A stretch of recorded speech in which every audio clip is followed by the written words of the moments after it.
નમસ્કાર વિદ્યાર્થી મિત્રો, જીપીએસસી તથા વર્ગ 1, 2 અને 3ની તમામ પરીક્ષાઓ માટે ખૂબ જ આઈએમપી એવા પ્રશ્નો જે છે એની આપણે ચર્ચા કરીએ છીએ, જેના ભાગ 4ની આપણે વાત કરવાની છે. અગાઉના ભાગ 3 જે છે એ મેં મારી યુટ્યુબ ચેનલમાં મૂકેલા છે. શરૂઆત કરીએ આપણે પહેલા પ્રશ્નથી. રાજકોષીય જવાબદારીઓ અને અંદાજપત્ર સંચાલન, જેને FRDM એટલે કે fiscal responsibility and budget management એના તરીકે ઓળખવામાં આવે છે. એમાં સુધારાઓ સૂચવતી સમિતિ જે છે એ કઈ છે? NK સિંહ, બિમલ જાલાન, પછી અરવિંદ માયારામ સમિતિ અને PJ નાયક સમિતિ. તો આ સુધારાઓ જે છે એ સૂચવતી સમિતિ, અહીં આપણો જવાબ આવશે NK સિંહ સમિતિ. NK સિંહ જે છે એ 15માં નાણાં પંચ જે છે એના અધ્યક્ષ છે. ત્યારબાદ આપણે એમાં જો વિશેષ ચર્ચા કરીએ તો નાણાં પંચ જે છે ને એનો કાર્યકાળ જે છે ને ફિક્સ નથી હોતો. રાષ્ટ્રપતિ જે છે ને એની મરજી મુજબ એ પોતે નાણાં પંચનો કાર્યકાળ જે છે એ નક્કી કરે છે. સામાન્ય રીતે 5 વર્ષ સુધી હોય છે, પણ આપણને જો ક્વેશ્ચન પૂછાય તો આપણે યાદ રાખવાનું છે નાણાં પંચ જે છે એના અધ્યક્ષનો કાર્યકાળ જે છે એ ફિક્સ હોતો નથી. ત્યારબાદ વાત કરીએ આપણે ભારતના બંધારણનો અનુચ્છેદ 1 એનો પેટા વિભાગ 1 કહે છે કે અમે ભારતના લોકો ભારતને એક સાર્વભૌમ, જો કે આપણે આ વાંચીએ એટલે આપણને ખ્યાલ આવી જાય કે આનો ઉલ્લેખ અથવા તો આ જે છે એ શું છે, તો કે બંધારણનું આમુખ જે છે એમાં આ વાક્ય જે છે એનો ઉલ્લેખ થયેલો છે, તો આ આપણો જવાબ આવશે નહીં. ત્યારબાદ ઇન્ડિયા અર્થાત ભારત રાજ્યનો સંઘ, આ ઉલ્લેખ જે છે એ અનુચ્છેદ 1માં કરેલો છે. નાગરિકત્વ જે છે એ ભાગ 2માં આવે છે, તથા અહીંયા સમાનતાની વાત કરેલી છે, તો એ ભાગ 3માં એનો સમાવેશ થાય છે. તો અનુચ્છેદ 1 એનો પેટા વિભાગ 1માં દર્શાવ્યું છે કે ઇન્ડિયા અર્થાત ભારત રાજ્યનો સંઘ. અહીંયા સંઘ જે છે ને એ પણ ખૂબ જ આઈએમપી શબ્દ છે, કારણ કે યુનિયન જે છે ને યુનિયનનો અર્થ પણ સંઘ થાય છે અને ફેડરેશન છે એનો અર્થ પણ સંઘ થાય છે. પણ આ બે શબ્દ વચ્ચેનો તફાવત શું છે? તો ભારત માટે યુનિયન શબ્દનો ઉલ્લેખ કરેલો છે, જ્યારે અમેરિકા માટે ફેડરેશન શબ્દનો ઉલ્લેખ કરેલો છે. એટલે કે અમેરિકામાં જે શક્તિ છે એ શક્તિ રાજ્ય અને કેન્દ્ર વચ્ચે વિભાજિત થયેલી છે, પણ અમુક જે શક્તિ છે એ રાજ્ય પાસે રહેલી છે, જેમાં કેન્દ્ર જે છે એ કોદી પણ ઇન્ટરફિયર કરી શકતું નથી. પણ આપણે જો ભારતની વાત કરીએ તો ભારતમાં પણ કેન્દ્ર અને રાજ્ય વચ્ચે શક્તિ જે છે એ વિભાજિત થયેલી છે, પણ ક્યારેક ઇમરજન્સી આવે અથવા તો કેટલીક એવી પરિસ્થિતિ આવે તો બધી શક્તિ જે છે એ રાજ્ય પાસેથી કોની પાસે ટ્રાન્સફર થઈ જશે? કેન્દ્ર પાસે. માટે આપણે શું યાદ રાખવાનું છે? તો કે યુનિયન જે છે એ ભારત માટેનો ઉલ્લેખ થયેલો છે અને ફેડરેશન જે છે એ એનો અમેરિકામાં ઉલ્લેખ થયેલો છે. તો સંઘ માટે આ બે શબ્દ આપણે યાદ રાખવાના. અહીં આપણો જવાબ જે છે એ બી જવાબ આવશે. ત્યારબાદ ભારતમાં દર 10 વર્ષે વસ્તી ગણતરી કરવામાં આવે છે. આ જવાબદારી કયા મંત્રાલય અંતર્ગત આવે છે? જો આપણે થોડું ઘણું પણ વાંચ્યું હોય તો આ જવાબ જે છે આપણા માટે ઇઝી બની જાય છે. આ જવાબદારી જે છે એ ગૃહ મંત્રાલય અંતર્ગત આવે છે. ત્યારબાદ વાત કરીએ આપણે તો જિલ્લા આયોજન સમિતિઓ જે છે એની રચના કોના દ્વારા ફરજિયાત કરવામાં આવી હતી? અહીં આપણને વિકલ્પ આપ્યા છે, એમાં 73મો બંધારણ સુધારો, 74મો બંધારણ સુધારો, આ બંને બંધારણ સુધારા 1992માં લાગુ પાડવામાં આવ્યા હતા અને 1993થી અમલમાં મુકાયા હતા. ત્યારબાદ CH હનુમંતરાવ સમિતિ અને દાંતેવાલા સમિતિ. તો અહીંયા આપણો જવાબ જે છે એ આવશે 74મો બંધારણ સુધારો જે છે એના અંતર્ગત આ જિલ્લા આયોજન સમિતિ જે છે એની રચના ફરજિયાત કરવામાં આવી હતી. થોડી ઘણી ચર્ચા આપણે 74 બંધારણ સુધારની જો વાત કરીએ તો 1 જૂન 1993થી આ 74મો બંધારણ સુધારો જે છે એને અમલમાં મૂકવામાં આવ્યો હતો અને એમાં જ ભાગ 9A જે છે નગરપાલિકાઓ એ ઉમેરવામાં આવ્યું હતું. તથા આપણે અનુચ્છેદની જો વાત કરીએ તો 243 P થી લઈને 243 ZG અનુચ્છેદ જે છે એ ઉમેરવામાં આવ્યા હતા. તો આટલી બાબત જે છે એ આપણે 74માં બંધારણ સુધારા ઉપરથી યાદ રાખી શકીએ. ત્યારબાદ ભારતના બંધારણમાં નીચેના પૈકી કયા અનુચ્છેદ સંઘ અને રાજ્યો વચ્ચેના વહીવટી સંબંધ બાબતે આપેલા છે.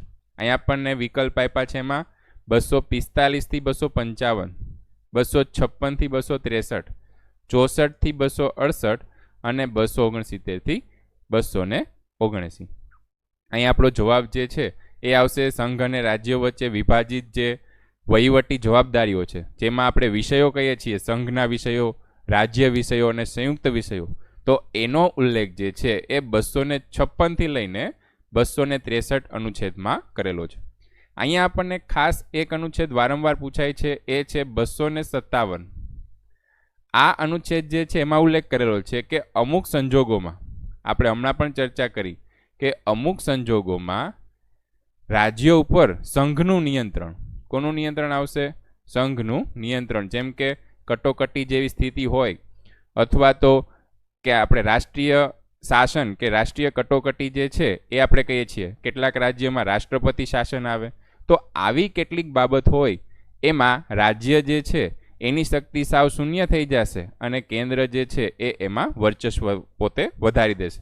સાથે સાથે આપણે અલગ અલગ વિષયની યાદીઓ પણ જોઈએ છીએ, તો હાલમાં જે યાદીઓ છે એમાં સંઘ પાસે રહેલી યાદીઓ કેટલી છે?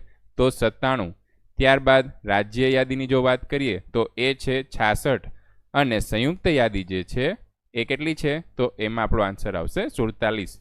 તો આવી રીતે સંઘ અને રાજ્ય વચ્ચે વહીવટ જે છે એનું વિભાજન કરેલું છે. ત્યારબાદ વાત કરીએ આપણે રાજ્યને દર વર્ષે સહાયની જરૂર મુજબ અનુદાન અથવા તો સહાય કરવાની ભલામણ જે છે એ કોનાથી પૂરી પાડવામાં આવી છે?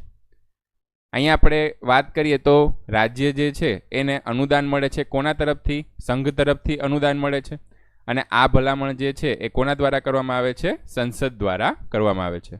અને આ ઉલ્લેખ જે છે એના માટે બેઠે બેઠો એક અનુચ્છેદ યાદ રાખવાનો છે, અનુચ્છેદ 275, જેના અંતર્ગત જે સંચિત નિધિ છે, આ સંચિત નિધિમાંથી રાજ્યો જે છે એને અનુદાન સ્વરૂપે જે સહાય છે એ પૂરી પાડવામાં આવે છે. ત્યારબાદ વાત કરીએ આપણે ન્યાયની આંતરરાષ્ટ્રીય અદાલત, જેને આપણે ઇન્ટરનેશનલ કોર્ટ ઓફ જસ્ટિસ કહીએ છીએ, એના બાબતે કેટલાક વિધાનો આપ્યા છે. અહીંયા કયા વિધાનો સાચા નથી?